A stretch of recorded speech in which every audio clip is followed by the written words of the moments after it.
Good day. This is Michael with the Esoteric Astrology Podcast. I'm going to spend a little bit of time on the chart of Ghislaine Maxwell this morning. I don't think I need to really introduce to people who Ghislaine Maxwell is. So I will just get right into this.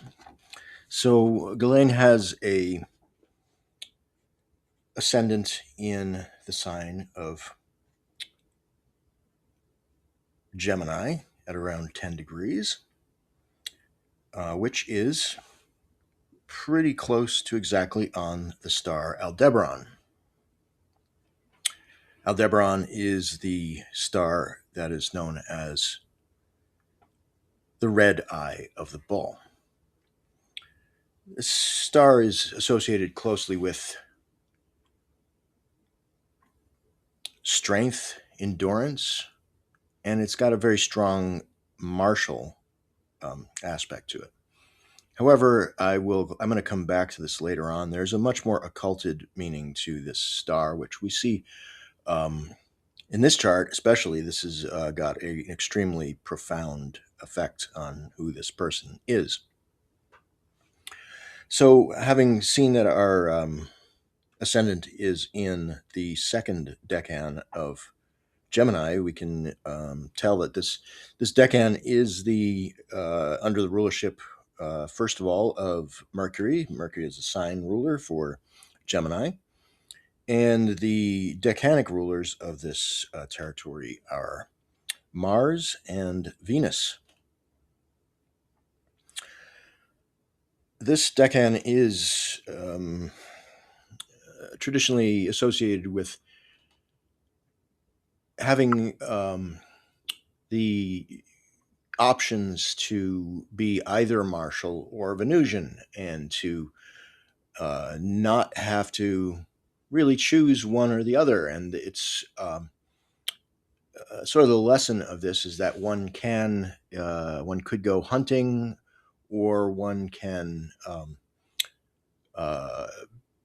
engage in Venusian activities, such as appreciation of art, sensual pleasures, and it is, of course, in Gemini. So this has a relatively cerebral aspect to it and a social aspect to it. So possibly finding people who are involved in arms sales, or in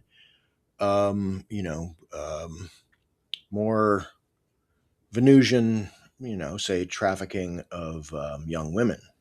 These are options here. These are things you don't have to choose one or the other. So Ghislaine is definitely shows us that these are there are options, and one does not need to choose one or the other. Of course, I'm being very inflammatory here, but this is who we are dealing with. So given this, we can now look at the ruler of the ascendant. And the ruler of the ascendant, according to whole sign, is at 8 degrees 52 minutes of Capricorn in the 8th house. So I just did a chart, a brief chart reading of Michael Kino, who is in some ways has some things shared with Ghislaine Maxwell. And he also had a ruler of the ascendant in the sign in the 8th house.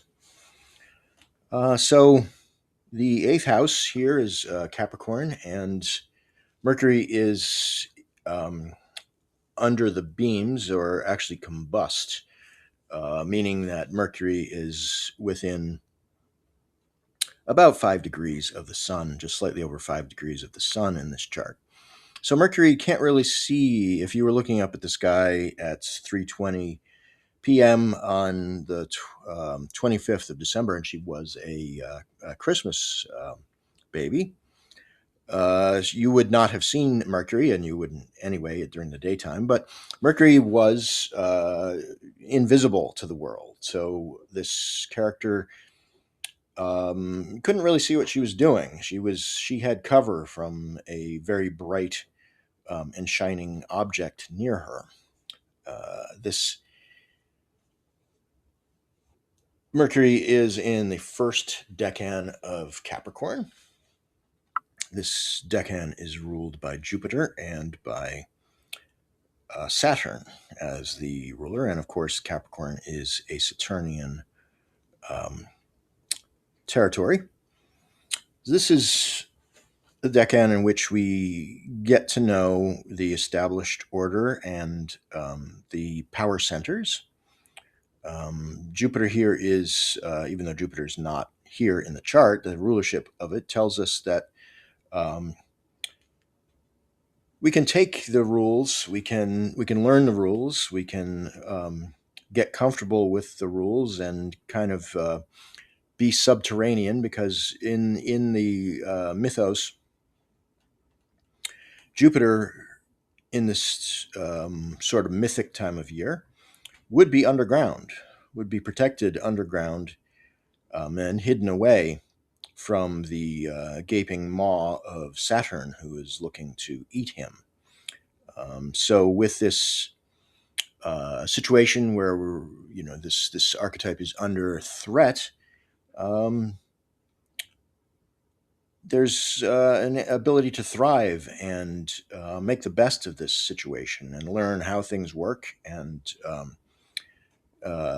thrive under the situation. It's sort of the decan of the person who is able to make the best of um, limitations and situations that are maybe problematic. And if we know the history of Ghislaine, she in fact was, after the death of her father, who was most likely an asset for several intelligence agencies, probably MI6, probably Mossad, and probably a few others, and may have been playing these people against each other. He was most likely murdered at sea on his yacht, and Ghislaine was left destitute at that point. So she was, in fact, able to recover and thrive in this situation. So the eighth house is also linked to covert things, things that we can't see. The eighth house, in Hellenistic terms, is the relative to the seventh house, which is one's close compatriots, whether they're the marriage or it's another like very close business associates.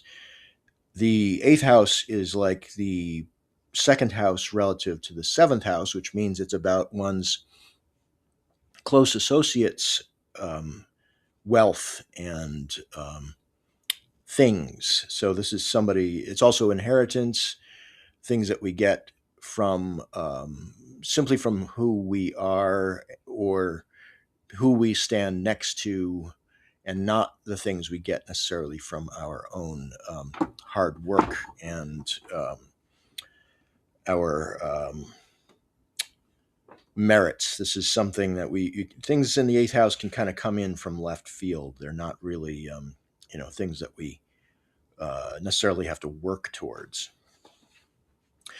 The eighth house is also very closely related to psychology and the collective unconscious. And as we kind of zoom out into this territory, we see that, as I mentioned, the sun is at about 4 degrees of Capricorn, also in this decan. And Mars is at in the first degree of Capricorn, and Mars is exalted here. Mars, Sun, and Mercury are all in this first decan, all under the same rulership, which is, as I said, Jupiter and Saturn.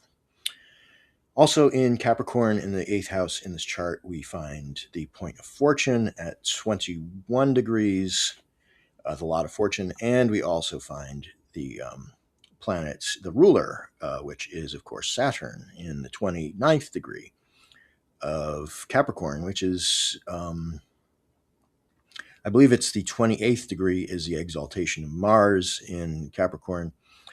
Saturn's quite close there.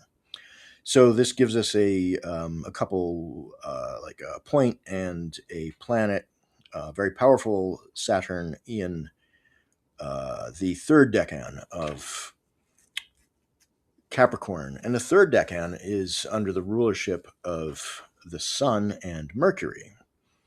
This decan is closely linked to the centers of power, the big desk that one sits behind when one is the CEO, or in fact the head of a corporation, a organization, the person who's making the big decisions. And this is the big desk is something that most everybody aspires to. Most people want to get behind that big desk to be that person.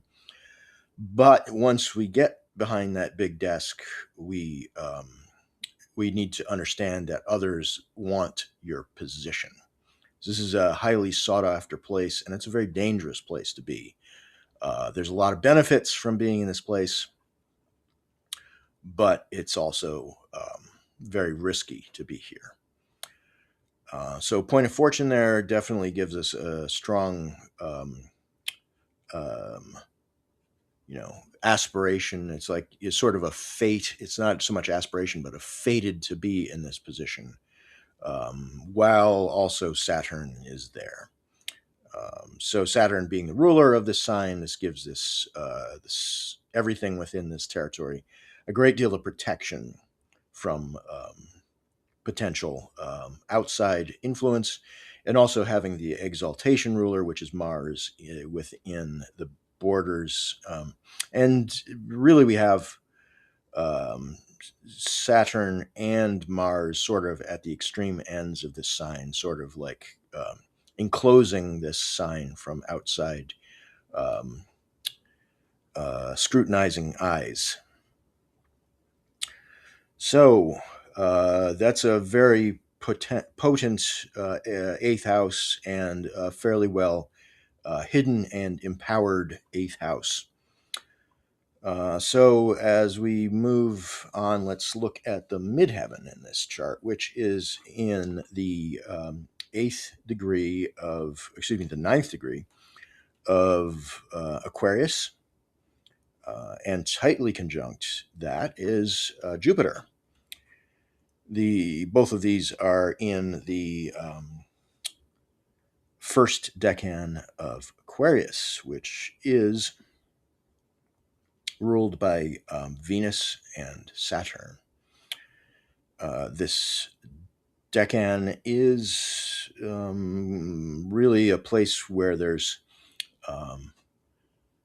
let's say, somebody who has aspirations or a inclination to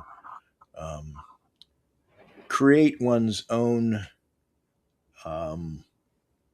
collective or group that is operating by its own rules. If we look at Saturn ruling both Capricorn and Aquarius, Aquarius is not quite the rebel, but it is the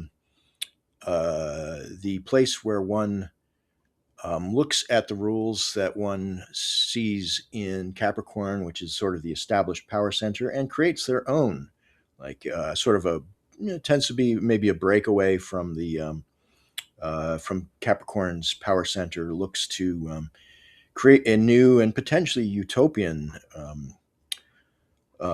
power center. And again, this is ruled by Saturn, who is just a few clicks away from that in Capricorn. So a very strong and well protected first, decan there of of Aquarius. This sort of this decan has got, as I said, a Saturnian and Venusian quality. So there's definitely some potential for pleasure seeking, for artistic um, interests, which Ghislaine clearly has a lot of connections to people like Maria Abramovich and other artistic folks who are pretty controversial in their presentation. Some call demonic in their representation of things. So as we look down to the IC in this chart, which we will find the moon in Leo in the third house. So the moon is in her house joy. So this is a moon who's got a certain amount of happiness about where she is. The third house is where the moon can show us this goddess-like quality in everyday activities, where she gets to shine in her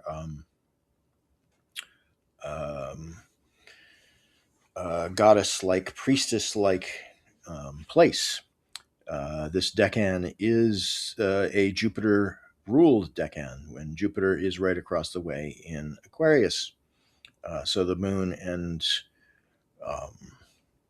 Jupiter are in an opposition, which and oppositions are, a potentially tense situation. But when we have Moon and Jupiter, it generally brings some gifts. It brings a lot of a potential for fertility, or for a fertile growth of one's ideas. So the second decan is where also one passes the test. This is Leo, so one gets in the spotlight, and one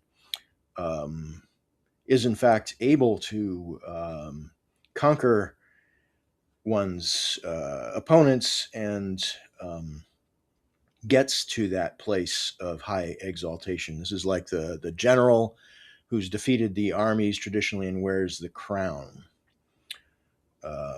And we find the North Node is fairly closely conjunct the Moon here, and the North Node, or the Dragon's Head, is brings a lot of shadiness. It brings a cover of darkness. It also brings a lot of activity.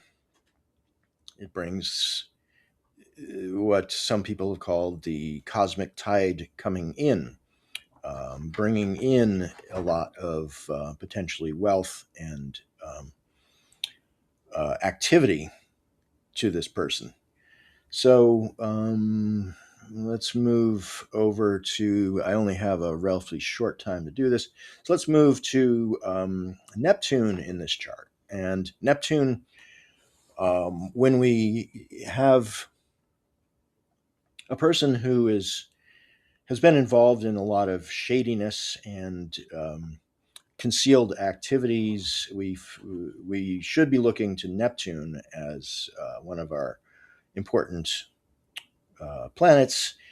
And here we have a T-square between the Moon and Jupiter, and the angles, the midheaven and the IC, and Neptune. And Neptune's in the sixth house. The sixth house, we find our daily routine.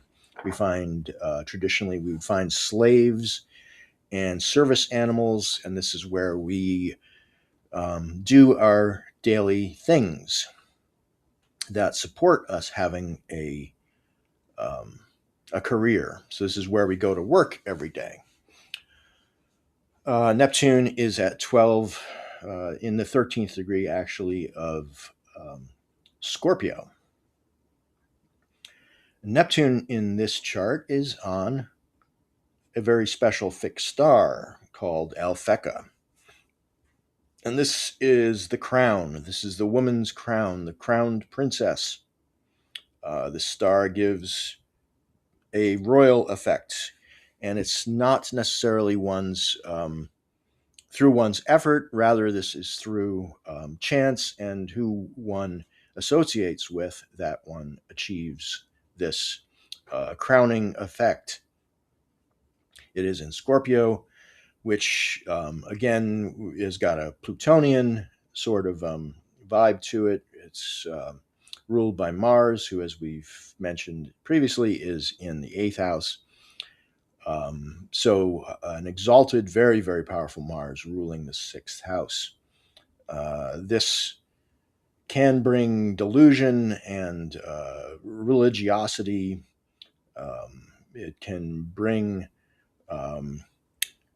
a Venusian effect that is perhaps out of touch with societal norms, one that's that doesn't really care what other people think. Rather, it's about really deep pleasure seeking. And in this case, it's crowned. It's got a crown on it, even though it's got not a very powerful house. The sixth house is one of the weakest houses. Regardless, it's communicating directly with Jupiter on the midheaven and the moon in the third house. This is a day chart, of course, so we're going to find that Saturn is got a bit more power in this chart. Some have said that in a day chart, Saturn becomes your bodyguard here. So Saturn is an extremely powerful bodyguard and has enlisted the services of Mars in this case. So let's just quickly look at the ruler of the 10th house. So this chart, of course, as I said, has midheaven in the 9th house, which gives a 10th house signification to the 9th house. So it imports a lot of these career type ideas into the 9th house. The 9th house is foreign travel, having partners in an international place. So this is very much Ghislaine Maxwell was born in France, of an English family, extremely internationally oriented woman. And the ruler of her 7th house, which is all about one's relationships, is in fact Jupiter in the 9th house on the midheaven, and Jupiter in the 9th also rules the 10th, which is Pisces, which is the house of our career and life goals. So we can see that the everything, the 7th house, which is again, that's relationships. Again, that's Epstein, who was from New York City, ruled by a 9th house.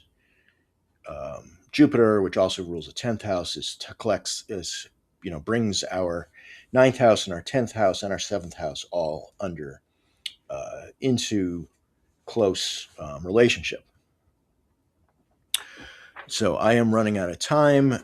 Just to quickly mention I said I would talk about it. The ascendant here is on Aldebaran, and Aldebaran is the red eye of the bull. Now, the occulted meaning of the red eye of the bull, if we know about Dionysus.